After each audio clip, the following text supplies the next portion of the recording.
Good morning. Thank you all for joining us. We will be starting in just a minute.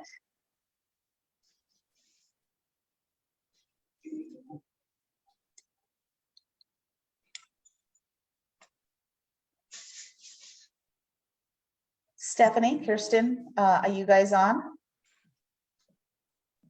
Yes, we're here. Perfect. Thank you. We'll just give folks another minute or so to join us, and then we'll get started. They just showed a picture of somebody.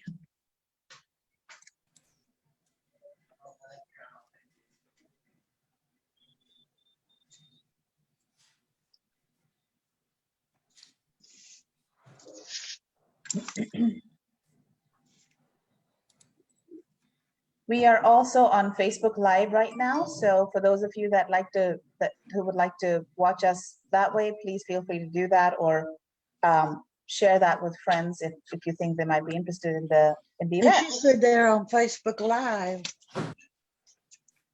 They just showed a picture of somebody.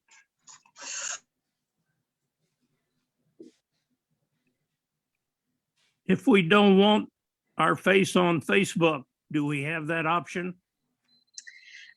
You can turn your camera off on Zoom. Right now, Delbert, I just see a picture of you. I don't see you. If you'd like to turn your camera off, then you won't show up on Facebook Live. And I am going to ask everyone to change to speaker view. So since you will not be speaking, you won't show on Facebook Live either. So hopefully that helps. Thank you.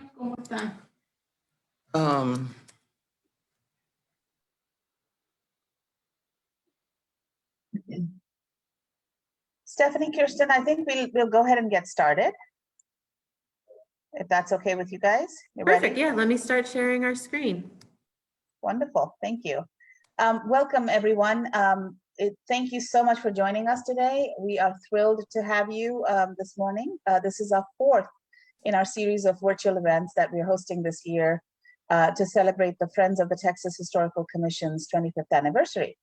Our hope is that through these events, you will get to know a little bit more about us, the Friends, and our mission to support the Texas Historical Commission in its efforts across the state. And we hope that you will choose to support us in these efforts.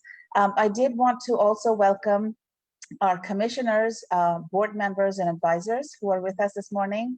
Thank you for joining us. We also have some colleagues from the Texas Historical Commission who would like to be part of these events, and thank you all for taking time this Saturday morning to be with us. A quick introduction for a couple of my colleagues. Katie Kugerbaum, who is with the Friends of the Texas Historical Commission. She's the brains behind these events. She organizes these a couple of times a month, and these are fun events to be part of. Reina Andrade, who is the invisible force behind us and helps us every day do what we do to support the THC. And Hope Varon, who is our social media expert, who has been reaching out to you all through Facebook at THC Friends, and on Instagram and Twitter at friends_THC. So if you're on social media, please do follow us on these platforms. There's a lot of great information Hope puts out there every day, multiple times a day. So do follow us. Before we get started, I also wanted to let you know about two more events that we have scheduled. Our next event is on May 27th, when we will have a conversation with Houston Chronicle columnist and author Joe Hawley with his talk titled Here's Who? Intriguing Texans Who Have Slipped Out of History Books or Were Never There. I bet this is going to be a fun one. It's a book talk. It'll be on a Thursday evening, and registration for this is open at www.thcfriends.org. On June 11th, we will have a foodways discussion and demonstration from Ida Eisenhower's Kitchen in partnership with staff at the Eisenhower Birthplace State Historic Site. So please do join us for these events. Like I said, registration is open on our website, www.thcfriends.org. Just a few housekeeping items before I introduce our speakers today. We would appreciate it if you could keep your microphones on mute, your cameras on or off as you'd like. I would also recommend that if you're on your computer, you see a little view button on the top right corner of your Zoom screen. If you click on that, you will see a speaker view option. I would recommend that you select that option, and that will allow you to see a full screen of the demonstration that is happening. So again, the top right corner of your Zoom screen, select speaker view, and that will give you the full screen view of the demonstration, which I'm sure will be much more fun to watch. We will have a Q&A at the end. If you have questions, feel free to put them in the chat box. Or you can put your name in the chat box and we'll call on you and you can ask your question yourself, have a conversation with our presenters, however you'd like. It is now my privilege to introduce today's event and our speakers. As you may know, the Friends of the THC's motto is preserving the real places and real stories of Texas. And so storytelling is key to the work of historic preservation, as you know.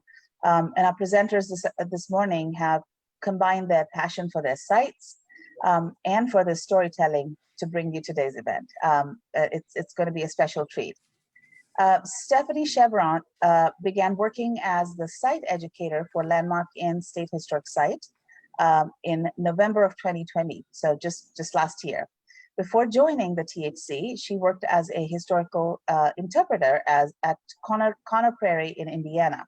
She has a master's degree in museum studies from the George Washington University in Washington, D.C., and a bachelor's degree in history and classical studies from Butler University in Indianapolis, Indiana. Kristen Hernandez is the site educator at Casa Navarro State Historic Site in San Antonio. Before joining the THC, she worked as a collections manager at the Holocaust Memorial Museum of San Antonio. She has a master's degree in museum science from Texas Tech University and a bachelor's degree in history from the University of Texas at San Antonio. Stephanie and Kristen are coming to us this morning from Landmark Inn State Historic Site, where they have 2 live sessions of the same demonstration starting at 2 p.m. and 3:30 p.m. If you're in the area, please call and make a reservation. And I'm sure Stephanie and Kristen will be able to share that number with you when they start. So you may be able to go by and see them in action live. And again, you're in for a treat right now. I know I'm looking forward to learning more about hot sauce. Again, as a reminder, before I hand off to Stephanie and Kristen, please put yourself in, please click the speaker view so you can see the demonstration and the presentation that Stephanie has to share with you. Stephanie, it's all yours. Thank you, Anjali. Hopefully you all are seeing the beginning of the PowerPoint presentation. Yes, we are. You've been for hot sauce. So welcome. There we go. So thank you for joining us for our program today. My name is Stephanie. I'm the site educator at Landmark Inn State Historic Site in Castroville, Texas, about 20 minutes outside of San Antonio. And I'm here with my coworker and colleague, Kristen, the site educator from Casa Navarro State Historic Site in downtown San Antonio. We hope that you all are excited as we are to take a closer look at hot sauce and to maybe try your hand at making some homemade hot sauce from historical recipes. So there is really no denying that hot sauce is a hot food item today. And yes, I intended that to be a pun in any and all possible ways. This food is a part of our pop culture, whether you are familiar with Beyoncé's song Formation or the internet show Hot Ones. But a simple Google search for hot sauce results in dozens of websites selling artisanal hot sauce. Other search results include articles from the New York Magazine, CNN, and the New York Times on the subject. But regardless of how popular hot sauce is today, the question is, why are we, site educators at Texas Historical Sites, talking to you today about hot sauce? And it's a good question. The simplest way to answer that is to tell you that hot sauce is not a new food item.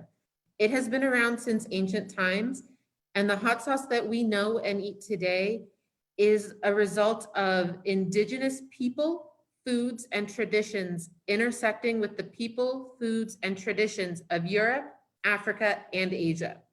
Today, we are going to focus on indigenous, European, and African peoples, foods, and traditions. These three groups interacted with each other in various ways in San Antonio, where our historic sites are, leading to the hot sauces that we are familiar with today. So we are going to start with the indigenous peoples. We are using this term because this encompasses people who were native to the Americas, both in ancient times, like the Mayans, and in more modern times, like the Latino people. Peppers or chilies are native to the Western Hemisphere, and archaeological evidence in Peru and Brazil has shown that people were eating these plants as early as 6,500 and 5,000 BCE.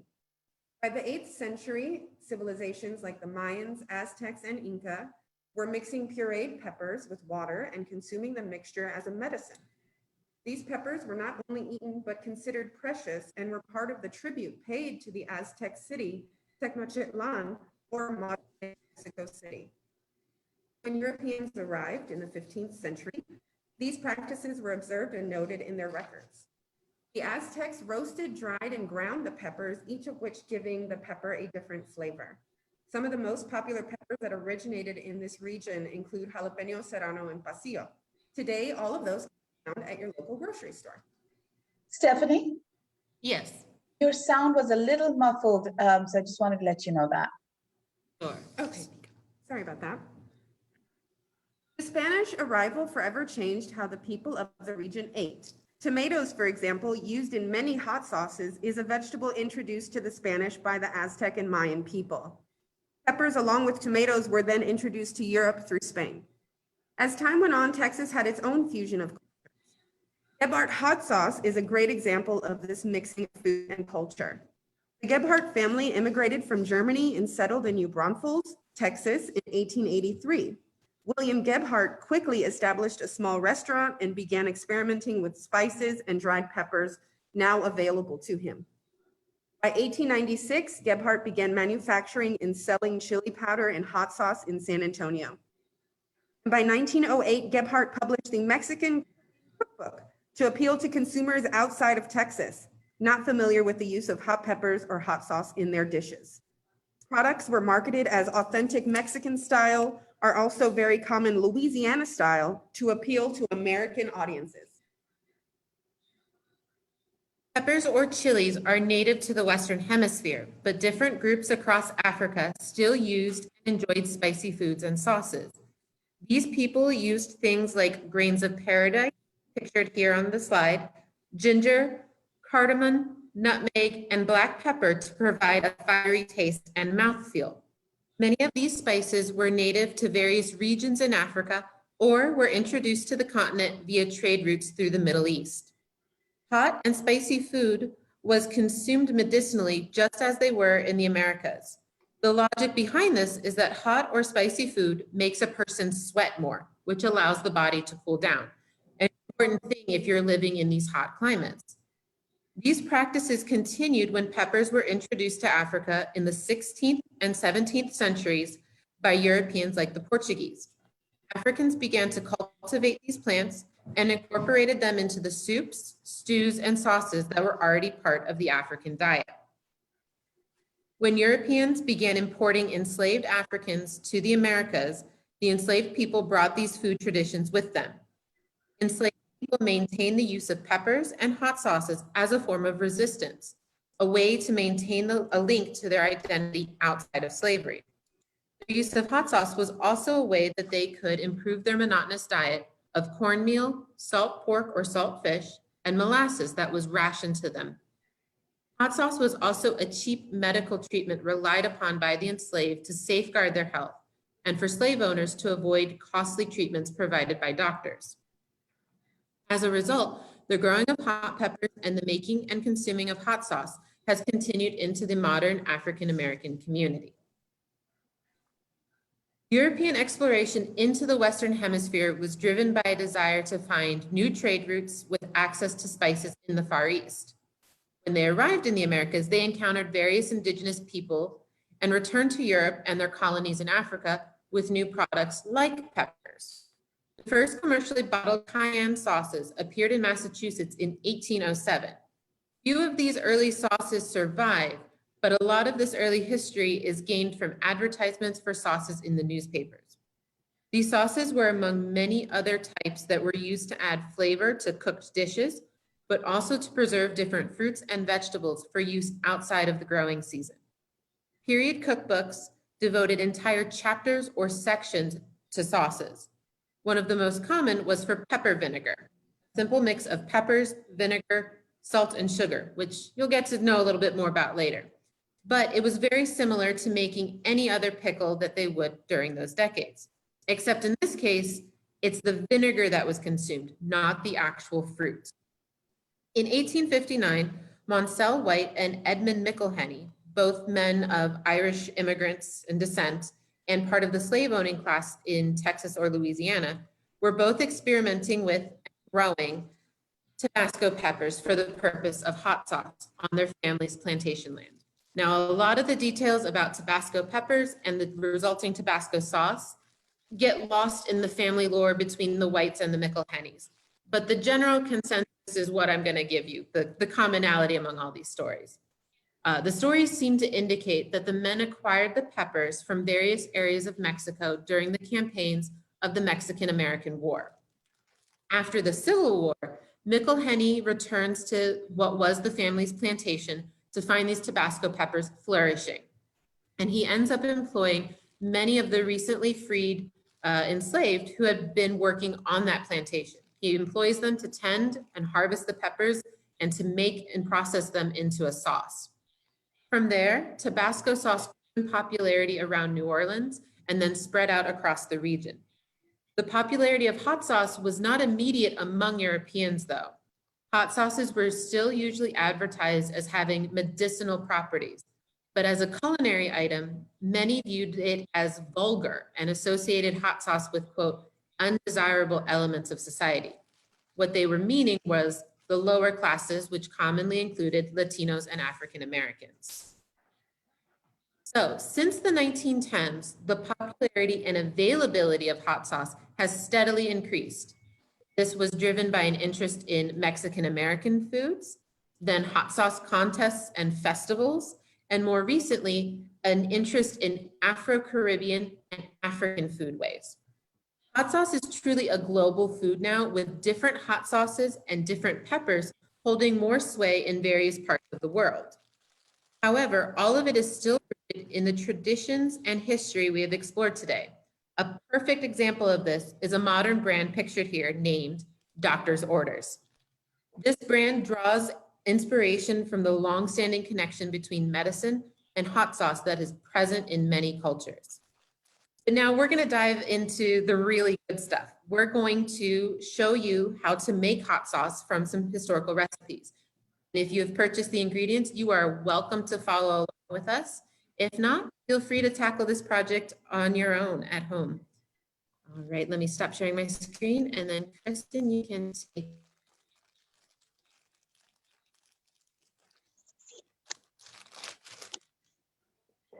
Can everybody see me okay? Yes, everyone can see me, and hopefully everyone can hear me. Yes, we can. Thank you. Great, thank you. So we are going to start today with the pepper sauce or pepper vinegar. And this is what it looks like. And you should have received these recipes as well. And what's interesting about this hot sauce is you are not using the peppers, you are going to be using the liquid that's in the jar. And this has been sitting for a few weeks, and you can already see a sample of this vinegar has taken on the color of the pepper and also the flavor, more importantly. So let's get started. Grab your jar. And what we are using today is arbol chilies. And this is one of the oldest recorded hot sauces in the United States. Originally, they would have used cayenne peppers or fish peppers, but like with most recipes, we use what's available to us and what we can find at our local grocery store, right? So you just add as many peppers as you would like to the jar. This will definitely be up to you as to whether your comfortability of hot heat level and which kind of pepper you're using. A hotter pepper, you're gonna wanna be more careful, obviously. You can always add more, but you can't take out, right? So we'll just add that right there. Then we add our salt and sugar. And then our vinegar. And you put as much vinegar as you would like. I'm gonna fill this to the top. And then once you're out of vinegar, once you've used all of the vinegar in the jar that's been marinating with the peppers, you can always add more vinegar to it later and continue to use the same peppers until you no longer taste the flavor or the heat coming from the liquid. And then we give it a good shake. Want to make sure that lid is on there tight. And then you can store this in the refrigerator. It is mainly vinegar, so you can leave it out also, either way. It's very preserved, and that's it. That's all it takes. So right now you can see that the liquid is still very clear, but in a few days, in a couple weeks, that's going to continue to change and take on the flavor of those peppers. These are arbol chilies, like I described earlier, and this, you can find these at your local grocery store. And then next, that was super simple, super easy, really quick. Next, we're going to do the pili pili sauce. This gives you an idea of what this looks like. And this is much hotter than the pepper vinegar because we are going to be using habanero peppers. If you're not really well experienced with peppers, I wouldn't suggest using habaneros as they're pretty hot. But that is up to you. I'm using about 2 habaneros already. Put these in the food processor. You can chop them up really small, or you can put everything in the food processor together to make sure that it mixes thoroughly. And then we have the horseradish, some lemon juice,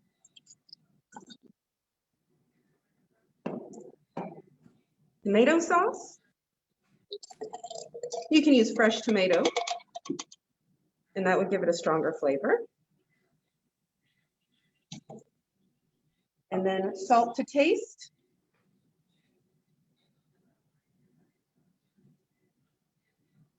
And then onion powder. And then just like we did with the pepper vinegar, we can give that a good shake. And that's it. You can store this in your refrigerator, and these will last you, like with most hot sauces, they will last you quite a while. So there we have them. The pili pili from Africa and the pepper sauce, one of the oldest recorded in the United States. Thank you so much. And I'll hand it back to Stephanie. All right. Thank you, Kristen, for showing those to us. I hope you guys followed along really easily. They are, with hot sauce, it is one of the easiest things to make in the world, I found. You pick whatever pepper you are most comfortable with, and you kind of let it spice your food however you want. So what I've thrown up here on the screen I'm sharing is sort of some of the research that Kristen and I did to put this presentation together. I cannot recommend the first book called Hot Stuff by Jessica B. Harris enough. It is from the 1980s, but she did a lot of research into chili peppers and peppercorns and kind of goes through the history of why both of these things are called pepper. And then she's traveled around the world to South America, all through Latin America, Africa, different parts of Asia, and parts of Europe as well to collect recipes for hot sauces and other spicy foods. So the pili pili recipe is her recipe from this book.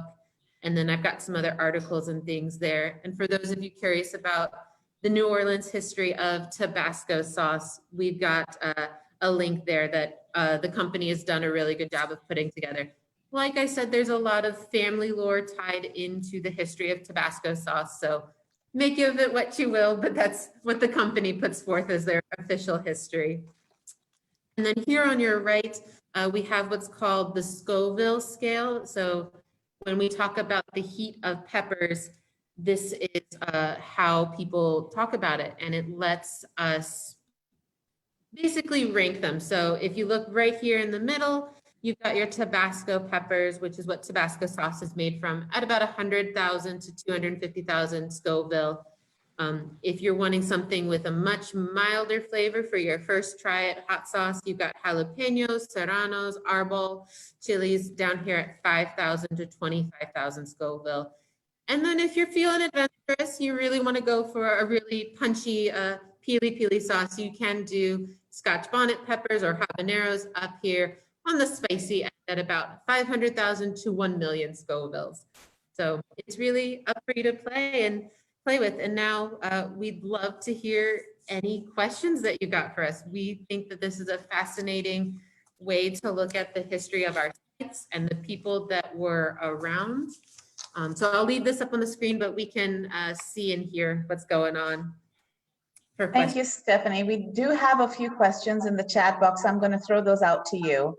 The first, I had a couple of questions from folks asking if they could record this session, and I just wanted to let you know that we will be sending out a recording of the session to you all after the event in the next day or so. So you don't need to worry about recording. We'll have the full recording to you in your email.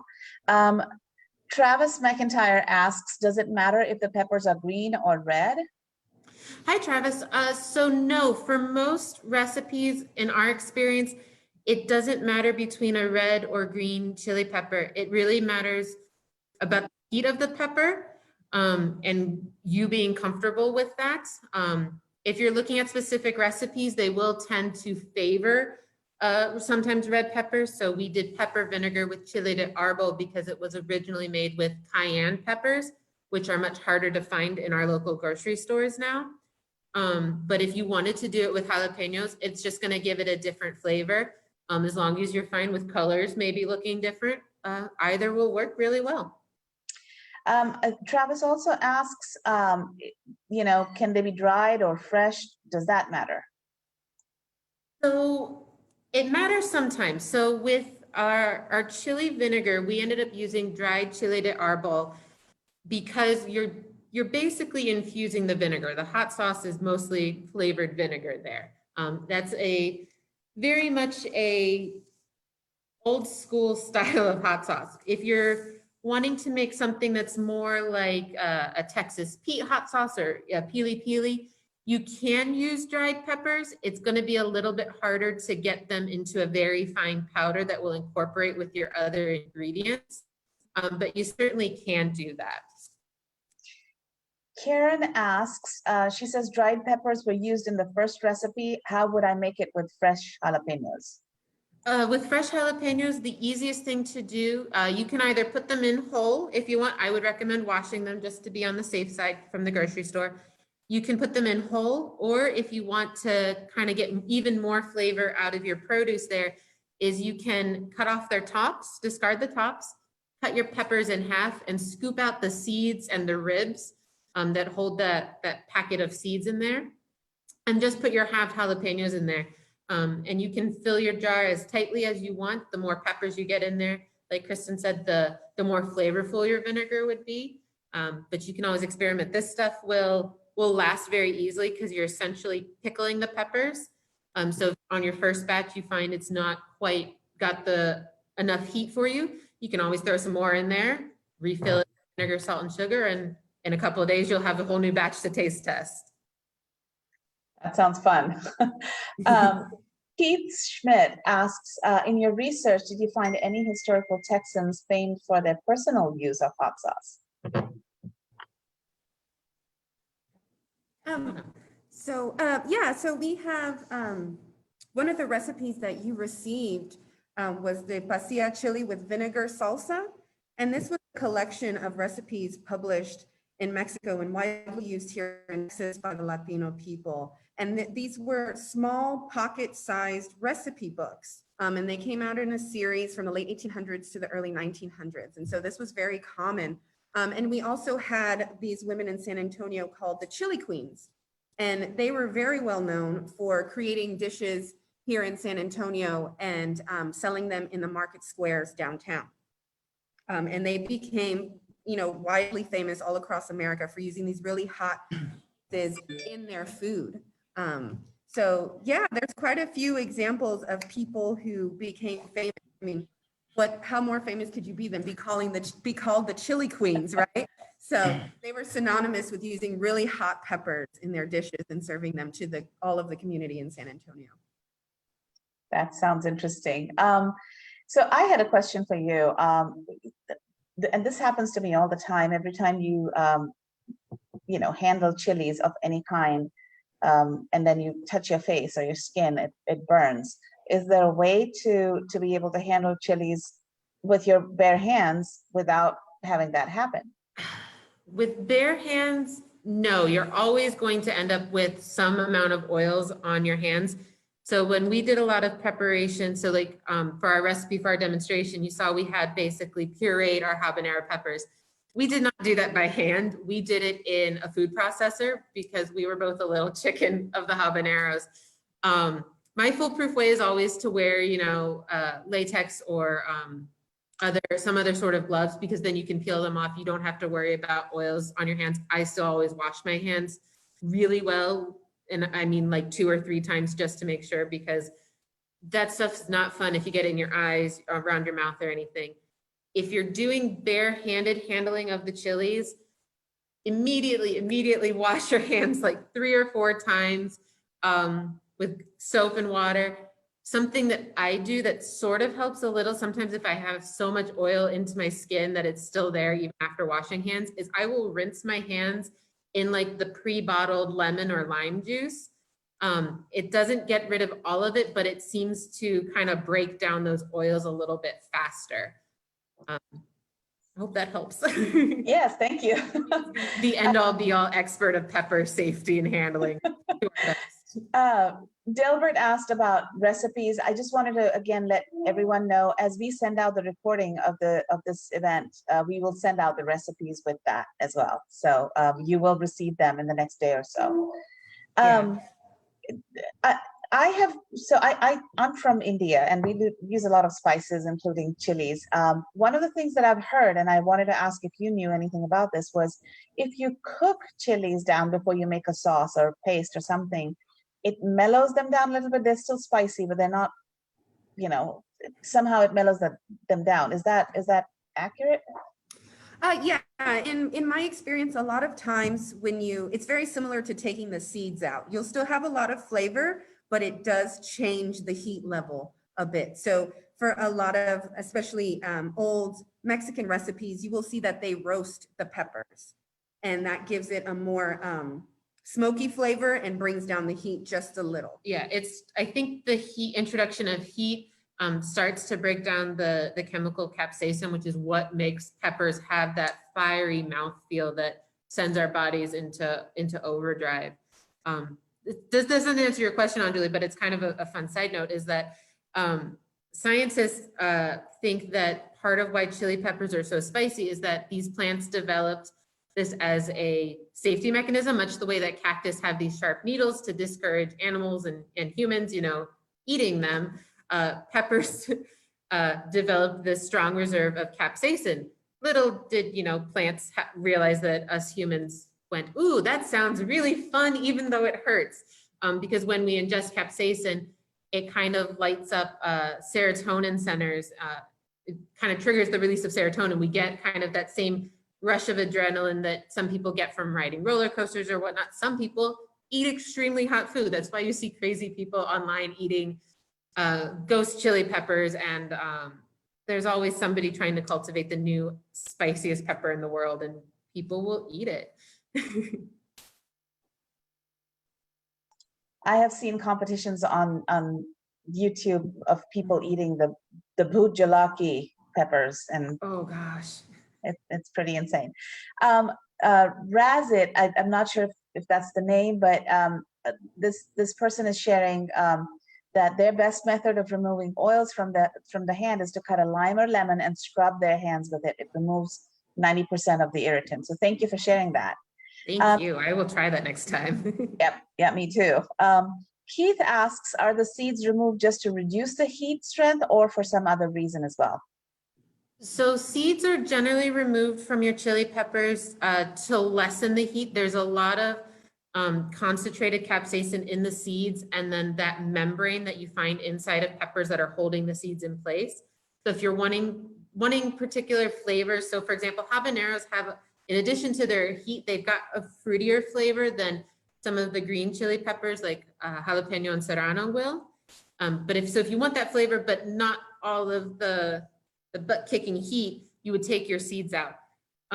It also matters sort of how thin a sauce you want to end up with. So for example, with the pili pili sauce, after you let things sit for a couple of days, let all those flavors marry, you could run that through a fine mesh sieve or a piece of cheesecloth to kind of get a lot of like the tomato pulp out if any seeds made it through. But if you don't mind sort of a chunkier either salsa or a thicker sauce, you can leave all that stuff in. Thank you for sharing that. And another question, that in terms of using fresh or dry, typically spices, the drier they are, the lesser you need to use because it's more concentrated. Would that be the same for like whole dried chilies versus fresh chilies? So would you need to, if you were, if you wanted to make a certain amount or make a certain level of spiciness, would you need to use more of the fresh ones and less of the dry ones? Is that a thing? Some of it is a little bit of trial and error. So the recipes that will get sent out to everyone, some of them are fairly exact. For example, the pili pili is pretty exact. It made it through a full publisher's, testing and trial, and that calls for fresh pepper. We've really only experimented with our dried pepper so far in more of the vinegar hot sauces where you're steeping them. And with these recipes, I can't stress enough that recipe is a very loose term when it comes to hot sauce. The traditions, no matter what culture you're coming from, are common in that you're putting together these chilies with usually some sort of liquid and other flavoring components, and it's all based on what you happen to have in hand. When we were working on this, Kristen told me an amazing story from her family, because your mom and grandmother make, what is it called? Yes, my mother and grandmother always have red hot sauce and green hot sauce on hand. And so when we started doing our research, I asked my grandmother, I asked her for her recipe. And of course, nothing is by measurement. It's all using her hand, which is much smaller than mine. And then I asked her what pepper she uses.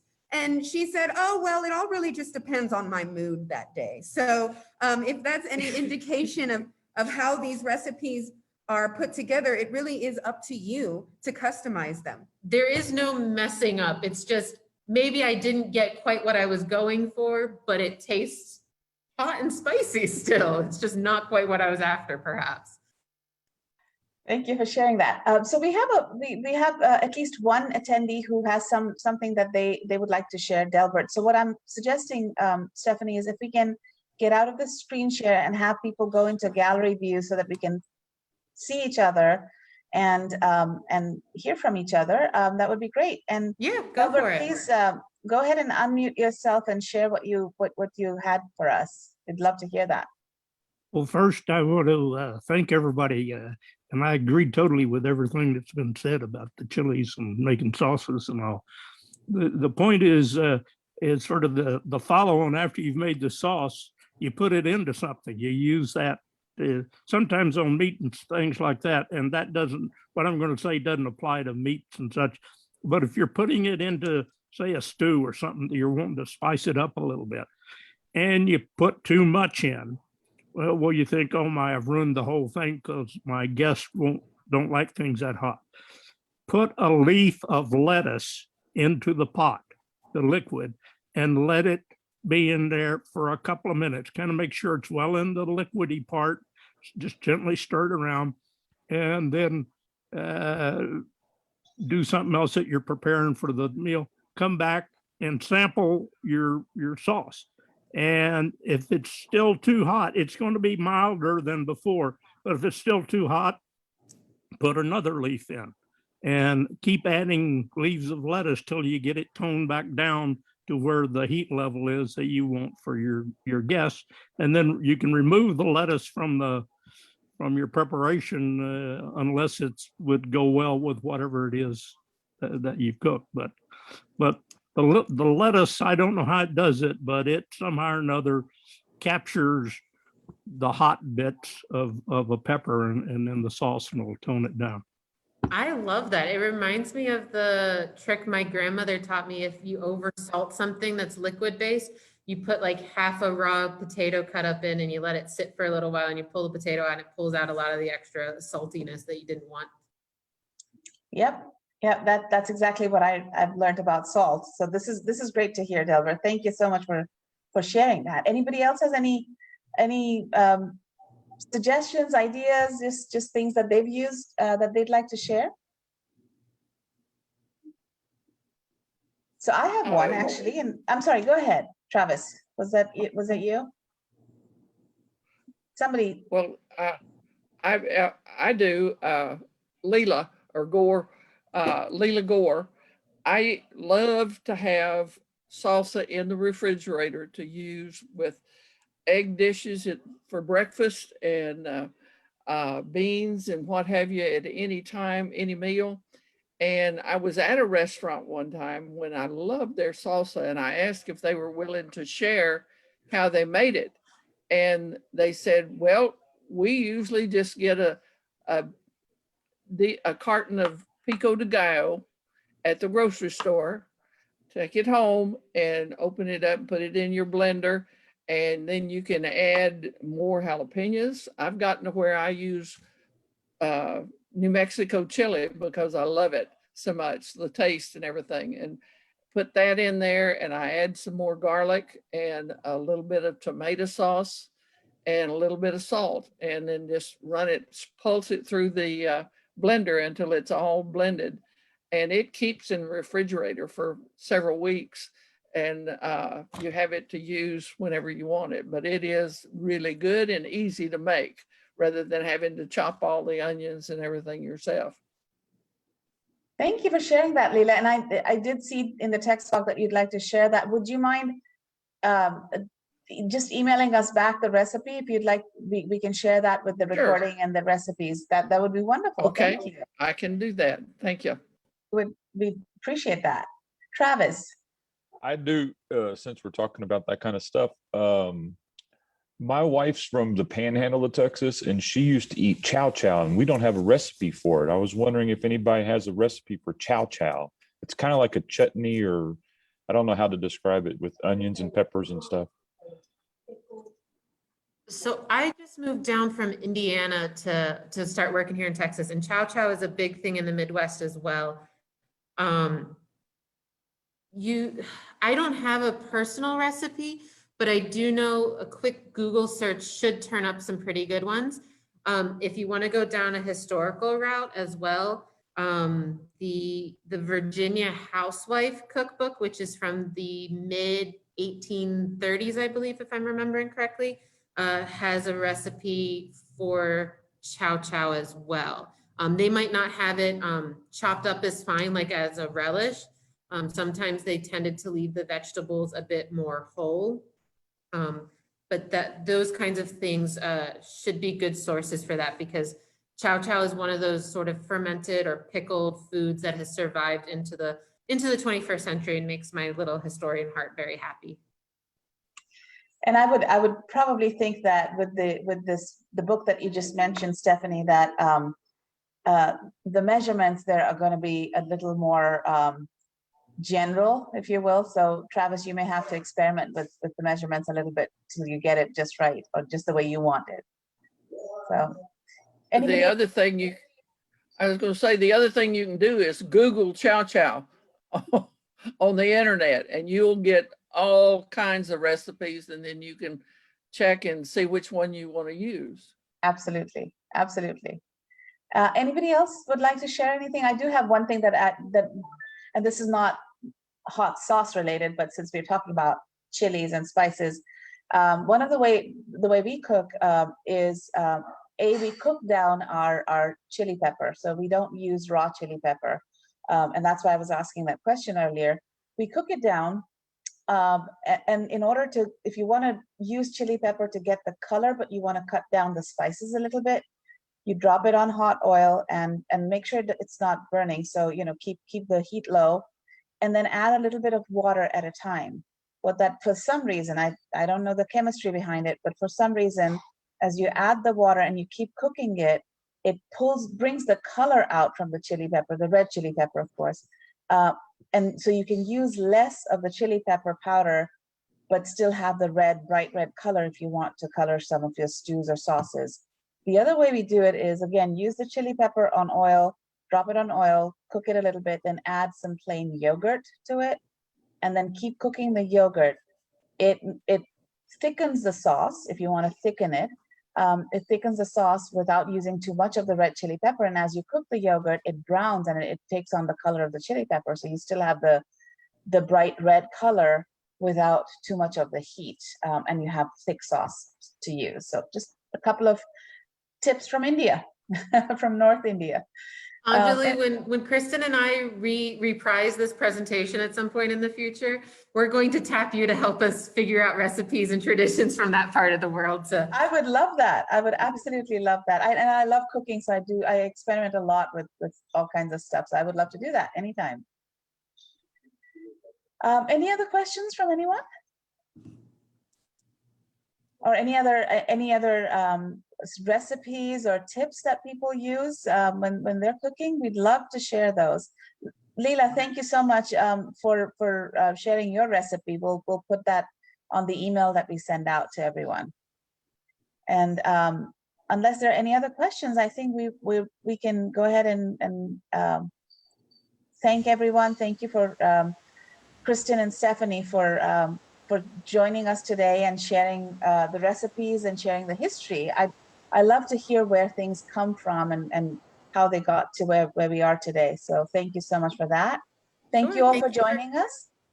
Thank you for giving us the opportunity to reach a whole new audience of people outside of our usual visitation. Yes, thank you. Feel free everyone to follow us on Facebook or Instagram for Visit Landmark Inn Or Casa Navarro. And for any upcoming events, we will be posting that on our social media pages. Yeah, we'd love to see you all in person at our site sometime. Thank you. Perfect. Thank you all and have a wonderful weekend. You too. Bye. Bye-bye.